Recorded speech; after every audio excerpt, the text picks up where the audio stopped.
যে গতকাল বালেশ্বর থানায় পূর্ব মেদিনীপুরের পুলিশের বিরুদ্ধে এবং পশ্চিমবঙ্গ পুলিশের বিরুদ্ধে মামলা হয়েছে।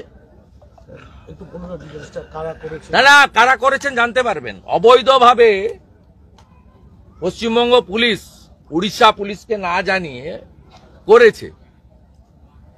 এটা যেহেতু আন্তঃরাজ্যের বিষয়, গতকালই আমি উড়িষ্যার মুখ্যমন্ত্রী এবং কেন্দ্রের মন্ত্রী ধর্মেন্দ্র প্রধানের কাছে দাবি করেছি যে এই মামলা সিবিআই কে ট্রান্সফার করেছে।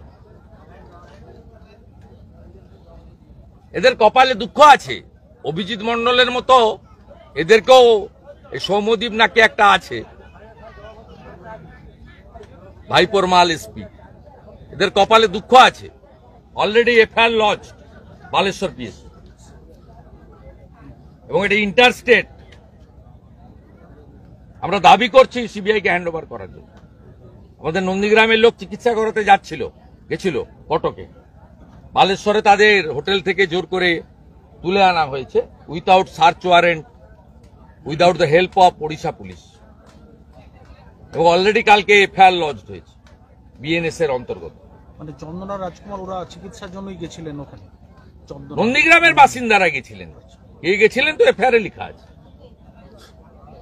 এটা ইন্টারস্টেট, সিবিআইর জন্য আমরা দাবি করেছি। গতকালে আমি মাননীয় মুখ্যমন্ত্রী উড়িষ্যার সঙ্গে কথা বলেছি, কেন্দ্রীয় মন্ত্রী ধর্মেন্দ্র প্রধানজির সঙ্গেও কথা বলেছি। তারা বলছেন আইনের দিক খতিয়ে দেখছেন ওখানকার পুলিশ, এবং সেটা না হলে 2 তারিখে কোর্ট খুললে ভুবনেশ্বর কোর্টে আমরা রিটও করব, এই কেস সিবিআই কে ট্রান্সফার করে দেওয়ার জন্য। এরা কতবার বেড়েছে, এখনো পর্যন্ত 700 মামলা হয়েছে 21 সাল থেকে। 6000 বিজেপির হিন্দু নেতাদের নামে। কোন হিন্দু নেতা বাকি নেই মামলা খেতে, জেল খাটতে। কোন নেতা জেল যায়নি 5 দিন থেকে 7 মাস। এমন কোনো বড় নেতা নেই নন্দীগ্রামে যারা ইলেক্টেড পঞ্চায়েতের দ্বারা। 21-এর হারের জ্বালা আপনার মিটিয়ে দেবো আমরা, জ্বালা ভালো করেই মিটিয়ে দেবো। এইসব করে মাথা নত করা যাবে না।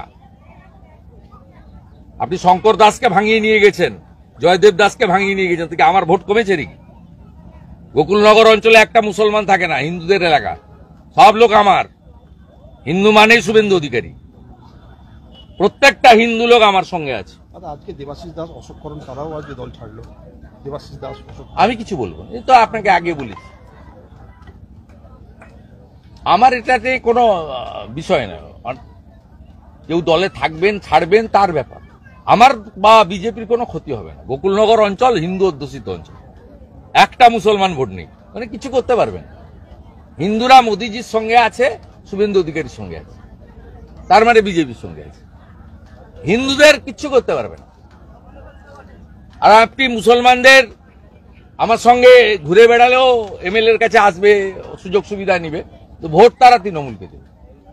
এখানকার হিন্দুরা জানে সুরক্ষিত থাকতে গেলে বাংলাদেশ যাতে না হয় তার জন্য কোন দলে থাকতে হবে, কোন নেতাকে মানতে হবে।